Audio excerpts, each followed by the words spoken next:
She had the kind of beauty that didn't seem to belong to this world. With her delicate features, tousled blonde pixie cut, and that faraway, enigmatic gaze, Jean Seberg looked like a dream brought to life on celluloid. She was the American ingenue who became a French icon, the face of Breathless, the muse of the new wave, the girl with the haunting smile and the tragic eyes. But Jean's life was not a fairy tale. It was a carefully staged tragedy, directed not by a filmmaker, but by the federal government of the United States. By the time she was found dead in the back seat of a small Renault in Paris, her body decomposing under the scorching summer sun, Jean Seberg had already been long forgotten by Hollywood.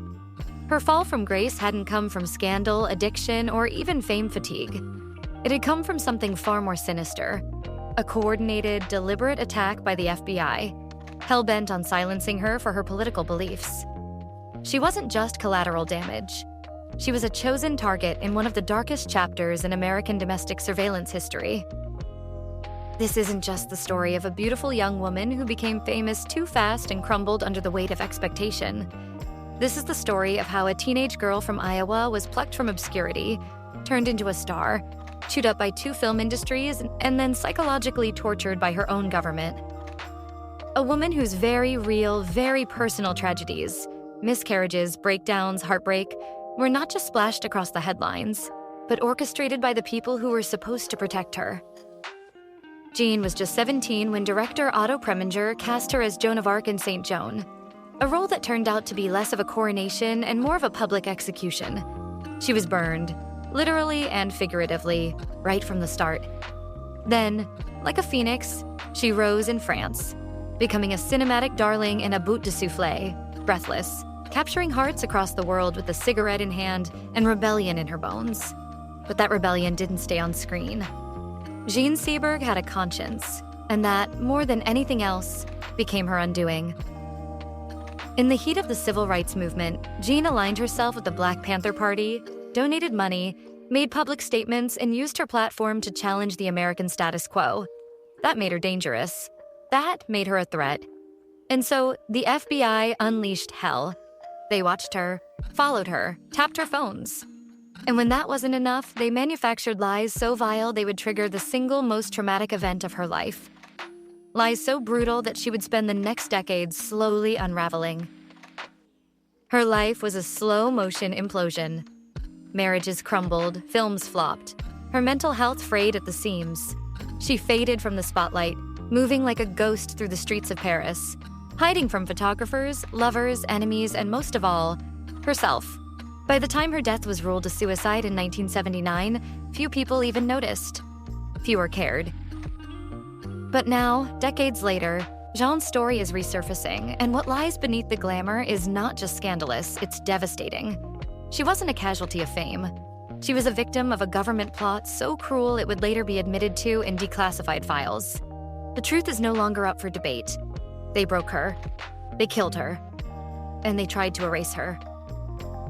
But Jean Seberg, like so many women who've been destroyed and forgotten by history, is finally being remembered. Not just as a pretty face, not just as a tragic tale, but as a woman who stood up, spoke out, and paid the ultimate price for daring to care. This is her story. And once you know it, you'll never look at those eyes the same way again. Before the French accents, the cigarette smoke, and the black and white cinematography that would make her immortal, Jean Seberg was just a bright-eyed girl from Marshalltown, Iowa, population 20,000.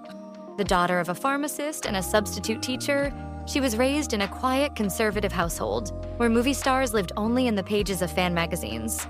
Jean had no Hollywood ambitions. Not really. She studied theater at the University of Iowa, performed in a few college plays, and dreamed more of literature than limelight. But destiny, as it often does in the most tragic tales, came calling in the form of an open casting call that turned into a media circus. In 1956, Austrian-born director Otto Preminger launched an international talent search for a fresh face to play the title role in Saint Joan, his upcoming adaptation of George Bernard Shaw's play. He wanted someone unknown, unspoiled, and unshaped by the Hollywood machine. Thousands of hopefuls from across the U.S. auditioned. Jean, at just 17 years old, sent in a tape on a whim with no real expectation of being chosen. But when Preminger saw her, He saw something. A raw, angelic purity that felt timeless. She didn't look like a typical movie star. She looked like someone who believed in something. And so, in front of news cameras and reporters, Jean Seberg was announced as the next great discovery, Preminger's American Joan of Arc. The press devoured her overnight. Headlines proclaimed her the next Ingrid Bergman, the girl from nowhere who became somebody, and Hollywood's new hope. But what Jean didn't know was that this fairy tale was rigged from the beginning. Preminger was a tyrant, a brilliant one, yes, but notorious for emotional manipulation and cruelty in pursuit of authentic performances. On the set of Saint Joan, he pushed Jean to her breaking point, barking at her, isolating her from other cast members, and demanding she deliver spiritual agony with zero experience. He was not gentle with his muse. And then came the fire. In the pivotal burning at the stake scene, Jean suffered actual burns to her body when a special effects error caused the flames to lick too close. Production halted, her skin blistered, but the cameras kept rolling. Critics would later burn her in their own way. When Saint Joan premiered in 1957, it was mercilessly panned. Jean, barely out of high school, became the sacrificial lamb. Reviewers tore her apart. They called her flat, wooden, hopelessly miscast. Few blamed Preminger. All blamed her. It should have ended there. But Preminger wasn't done with his experiment. Despite the failure, he cast her again in Bonjour Tristesse the following year, this time alongside David Niven and Deborah Kerr. Jean's performance was stronger, but the film still didn't do much to erase the sting of Saint Joan. And yet, through it all, Jean remained hauntingly poised, quiet, fragile, and oddly unreachable. Reporters would say she had a glassy stare, as if she were constantly watching something the rest of the world couldn't see. In reality, she was watching her dreams crumble in real time and learning that Hollywood did not protect its chosen ones. It devoured them.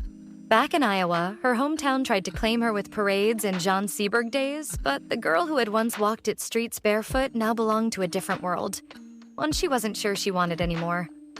So she left. She fled Hollywood. Fled Preminger, fled the industry that had set her on fire and left her to smolder. And where did she go? To Paris, to the French New Wave, to art, freedom, and a second chance. But as life and fate would soon prove, even paradise has its shadows. Paris didn't just save Jean Seberg, it rebirthed her. After the bruising humiliation of Saint Joan and the emotional wreckage left in Otto Preminger's wake, Jean fled to France not just to escape Hollywood, but to reinvent herself. What she found in the City of Light was a cinematic revolution in bloom, and it was everything she never got in America. Here, she wasn't a failure. She was mysterious, exotic, fascinating. And for the men of the French New Wave, Jean wasn't damaged goods. She was muse material. It was Jean-Luc Godard, the brilliant volatile enfant terrible of the French film scene, who would immortalize her. He was casting for a low-budget, rule-breaking film that would become the cornerstone of a movement. It was called A Bout de Souffle, Breathless. Godard wanted to make something real, gritty, improvised, unpredictable. His actors would speak over each other, the camera would jump without warning, and there would be no polished studio sets. He needed a woman who didn't feel like a movie star. He wanted Jean. The irony, of course, is that Breathless made her one. Released in 1960, Breathless exploded across Europe like a match dropped in gasoline. Jean's Patricia, with her chopped pixie cut, bold lipstick, and striped shirt, became an instant icon of rebellion and modern femininity. She straddled American cool and French elegance effortlessly.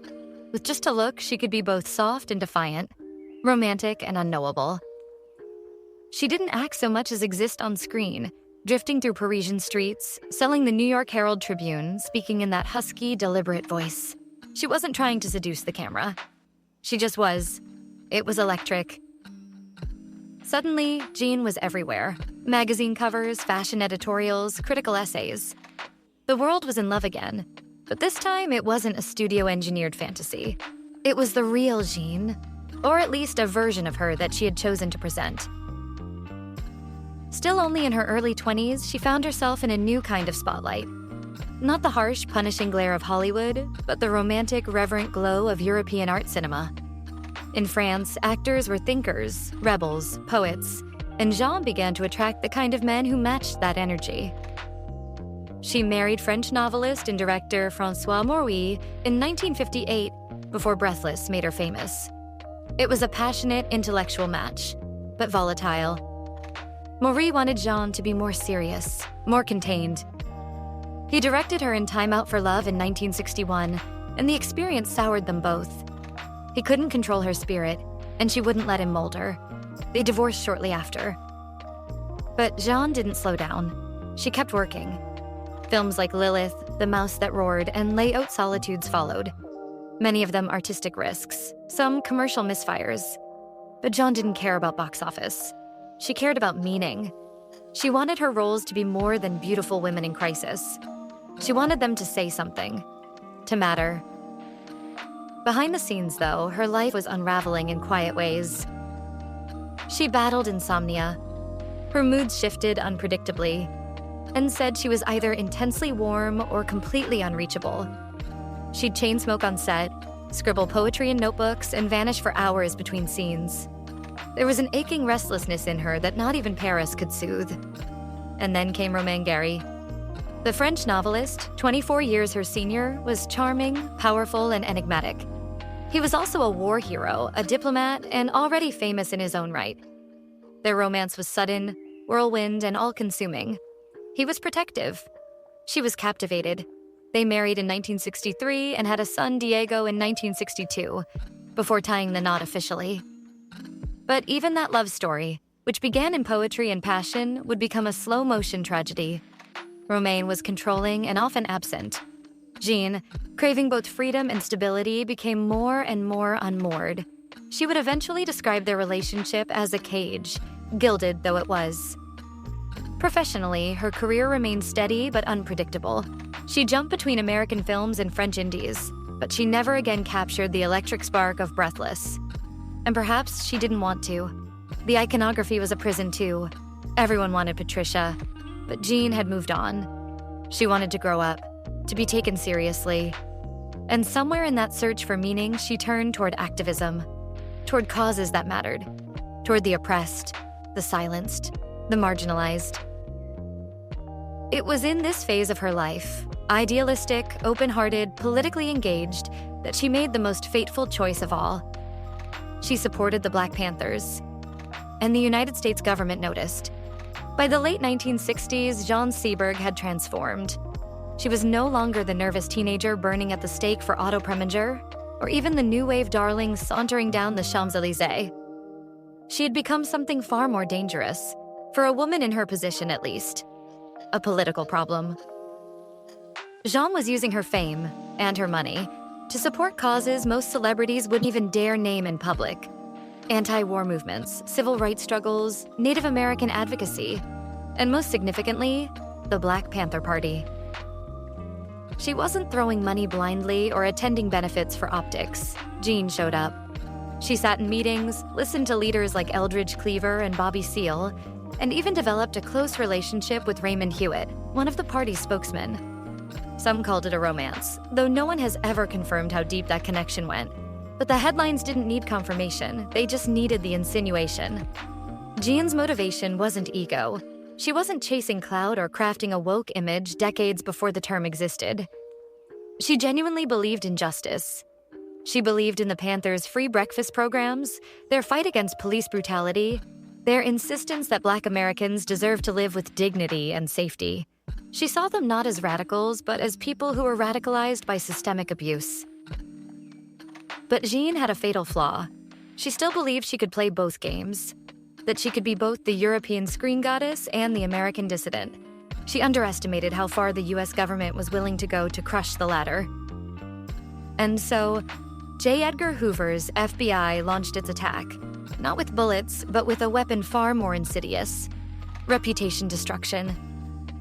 Under the covert COINTELPRO program, the FBI had been surveilling, infiltrating, and dismantling Black activist groups for years. But when they noticed a white, famous, internationally adored actress donating to the cause, that wasn't just a nuisance. It was a threat. So in 1970, when Jean became pregnant, the FBI pounced. Agents crafted a false memo and leaked it to friendly journalists. It claimed that Jean Seberg was carrying the child of a Black Panther, not her French husband, Romain Gary. And worse, they implied she was being passed around as a sort of political groupie. The rumor spread like wildfire. The Los Angeles Times, Newsweek, and gossip columnist Joyce Haber printed the story, careful to phrase it as speculation, but the damage was done. Jean was in her final trimester when she read the headlines. The emotional shock was profound. She went into premature labor and delivered a baby girl, Nina, who died just 2 days later. And then, in an act of surreal, heartbreaking defiance, Jean insisted on an open casket funeral for the child, allowing reporters to see with their own eyes that the baby was white. Not because she owed anyone proof, but because her grief had been weaponized, and she needed the world to know. Romain Gary later said, "They wanted to kill her, and they succeeded. Without a gun, without a knife, without a finger lifted." Jean never fully recovered from that moment. In the years that followed, she unraveled in slow motion. She tried to keep working, but the light had gone out. She experienced psychotic breaks, hospitalizations. Her marriage to Gary collapsed, and though they remained entangled, it was no longer a partnership. It was grief sharing a house. The FBI would later admit their campaign against her, but of course it was too late. They had broken her spirit, shattered her mental health, and turned her life into a slow descent. But Jean wasn't done just yet. She still had one last, haunting act to play, and the final scene would leave more questions than answers. By the mid-1970s, Jean Seberg had become a ghost in her own story. The brilliance of Breathless, the adoration of French cinema lovers, the rebellious elegance that once captivated the world, all of it had dimmed beneath the weight of paranoia, loss, and betrayal. She wasn't forgotten exactly, but she was no longer looked for. Her name only came up in whispers, attached to rumors of breakdowns, suicide attempts, and institutionalizations. The Golden Girl had become a cautionary tale, and it was also deliberate. Still, she tried. She returned to acting here and there, mostly in smaller French productions, sometimes in American films that barely made it past limited release. But the sparkle, the intensity that once made her eyes gleam on screen, was now masked by pain. The camera could still find her beauty, but it could no longer catch soul. She became increasingly isolated, even in Paris. Her once vibrant apartment in the left bank quieted. Friends came and went. Her young son, Diego, would spend time with both parents, but he too began to witness the deterioration. Jean's drinking increased. So did her dependence on tranquilizers and sleeping pills. She'd call friends at 3 a.m., talking in circles, begging for reassurance, or just someone to see her. It was in August 1979, on a warm, quiet summer evening, that Jean Seberg disappeared. She had gone out in her white Renault, her tiny dog beside her, and then nothing. For 10 days, no one knew where she was. Not her friends, not her estranged husband, Romain Gary, not her family. Posters were hung. The French press buzzed with theories. Had she run away? Was she in a hospital again? Was she just hiding, hoping the world would forget her entirely? But on September 8th, the mystery unraveled in the worst possible way. Her car was found parked near her apartment. Inside, Jean's body lay slumped in the back seat, wrapped in a blanket. The windows were rolled up. The heat had been stifling. Next to her lay an empty bottle of barbiturates and a handwritten note, rambling, disoriented, referencing Diego and apologizing for everything. There was also something else. Her body had been there for days, slowly decaying in the summer heat, unnoticed by the very city that once worshipped her. The dog had died too, staying beside her until the end. The official ruling, suicide by overdose. But the questions lingered. Why had she been missing for 10 days? Why hadn't anyone found her sooner? Why had she written multiple versions of suicide notes, some apparently written days apart? Even Romain Gary, no stranger to Jean's demons, refused to accept the narrative at face value. Just a year later, he too would take his own life, shooting himself in the head and leaving behind a note that insisted Jean's death had broken him permanently. To this day, theories abound. Some insist it was an accident. She hadn't meant to die, just to disappear for a little while. Others suggest that, after years of surveillance and harassment, she might have been helped along in her final moments by those who wanted her silenced. There's no proof, only shadows, only pain. What is certain is this: Jean Seberg didn't die in 1979. She died in pieces. First when the studios chewed her up, again when the media smeared her, and finally when her own country used her compassion as a weapon against her. She was 40 years old. Jean Seberg never got a Hollywood ending. But maybe that's because she was never really part of Hollywood to begin with. She was a misfit in a system that required obedience, a thinker in a culture obsessed with surfaces, a truth seeker in an industry built on illusion.